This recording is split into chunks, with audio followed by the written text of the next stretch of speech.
Bonjour José Fernandez. Bonjour Cédric. Directeur général adjoint de l'UFF, et on parle de la fin du Pinel. Pourquoi? Ça s'arrête pas vraiment, si? Le Pinel est mort, vive le Pinel. Ouais, c'est ça. Ou vive plutôt le Pinel Plus ou le Super Pinel, ça dépend comment on souhaite l'appeler. Posons le décor justement un petit peu. Alors effectivement, le Pinel n'est pas mort. Alors non seulement le Pinel tel qu'il existe va perdurer, on va le voir, avec certaines modifications, mais en plus on a créé un autre Pinel. Donc on va avoir deux Pinel qui vont se paralyser. On rappelle que le Pinel, c'est un investissement locatif. Donc j'achète un appartement, une maison, neuf, évidemment, souvent en l'état futur d'achèvement. Et je dois le louer. Sur plan. Sur plan, voilà, en VFA. Je dois le louer à un particulier pour qu'il en fasse sa résidence principale. Entre parenthèses, ça peut être un ascendant ou un descendant s'il n'est pas rattaché à mon foyer fiscal. Donc je peux tout à fait louer à mes enfants.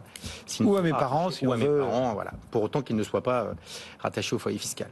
Et donc ça va me permettre d'avoir des avantages fiscaux de réduction de mes impôts. C'est-à-dire en bas de la facture, je vais aller réduire directement le montant de l'impôt sur le revenu que je dois payer.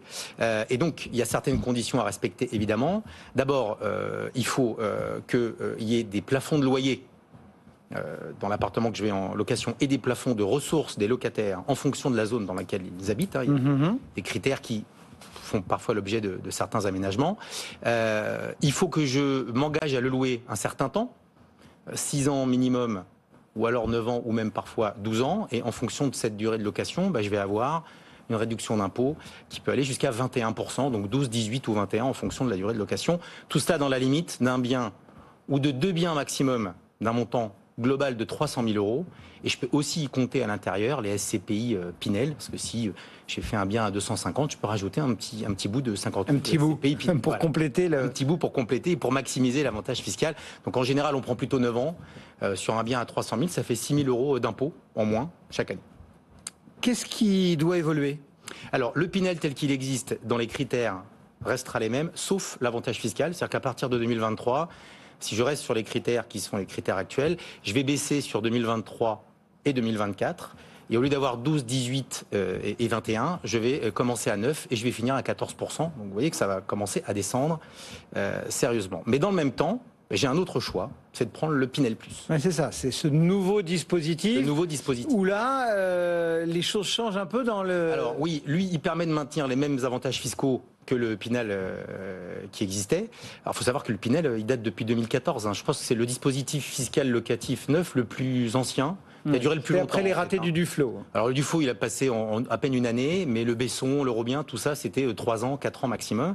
Donc il fallait quand même lui mettre... Et puis on a un petit peu tardé, le Covid a déplacé un peu ce que le gouvernement Macron 1 voulait faire, c'est-à-dire limiter un peu la rente immobilière. Donc effectivement, je peux maintenir mes avantages fiscaux, mais à partir de 2023, il va falloir que les bâtiments, les logements que j'achète respectent la réglementation environnementale 2020. Donc jusqu'à la RE 2020. La RE 2020. Alors avant, on était sur la RT 2012, qui était plutôt des critères thermiques, énergétiques. Et là, on passe à des critères environnementaux. Donc c'est-à-dire qu'on va poursuivre le travail d'amélioration des logements. On va le voir en plus avec des surfaces qui doivent être plus grandes. Mais on doit aussi limiter l'impact carbone. Donc c'est-à-dire que ça rajoute des conditions assez importantes. Par exemple, on va avoir des surfaces minimales à respecter. Pour un T1, ce sera 28 mètres carrés. Pour un T2, ce sera 45 mètres carrés.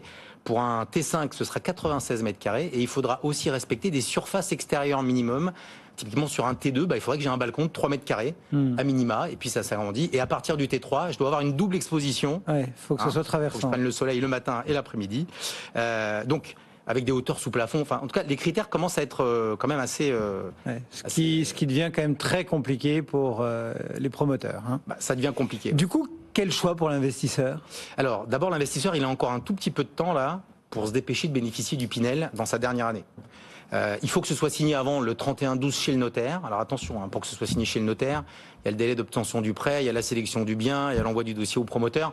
Il y a quand même un délai, ça se joue là, avant les vacances. Donc si on veut faire un investissement Pinel tel qu'il existait, il faut le faire maintenant et avant fin juillet. il faut avoir bouclé ça. Ou alors, à ce moment-là, effectivement, il faut attendre l'année suivante. Et il faut commencer à se poser la question. On a un dispositif Pinel qui a des avantages qui baissent. Il y a d'autres dispositifs qui existent. Il faut rappeler que le Pinel rentre dans le plafond global et niche fiscale à 10 000 €. Donc, si vous avez la nounou, la femme de ménage et un premier Pinel, il n'y a plus de place pour faire un deuxième Pinel. Il peut y avoir d'autres dispositifs comme les loueurs en meublé non professionnels qui ne rentrent pas dans la niche fiscale, même si le dispositif est un peu différent. Donc, il faut commencer à se poser la question de savoir comment je vais investir dans l'immobilier. Donc là, il faut, la conclusion, c'est voilà, je suis potentiel investisseur immobilier, il faut 1er juillet 2022 que je me projette. Voilà, il faut que je me projette. Et sur puis, la suite. Si j'ai des biens immobiliers anciens qui n'ont plus d'avantages fiscaux, il va falloir commencer à se poser des questions parce qu'on voit bien que ces normes environnementales, elles vont tirer vers le haut les prix, mais avec des normes qui vont être assez importantes. Et moi, si j'ai un immobilier qui n'est pas aux normes, eh bien, très rapidement, il va falloir que je me mette aux normes. Et ça va coûter un petit peu d'argent. Donc, il faut que je me pose des questions sur les arbitrages que je dois faire dans mon patrimoine immobilier entre les anciens et puis les neufs avec des nouvelles normes. Et on vous rappelle que si jamais vous avez un appartement plutôt dans les notes basses, vous pouvez vous référer au replay, au podcast de Stéphane Descartier tout à l'heure, qui avait quelques bons conseils un petit peu cyniques. Merci beaucoup José Fernandez et l'UFF qui nous accompagne très régulièrement. Le CAC 40, plus 1,13%, 6115 points.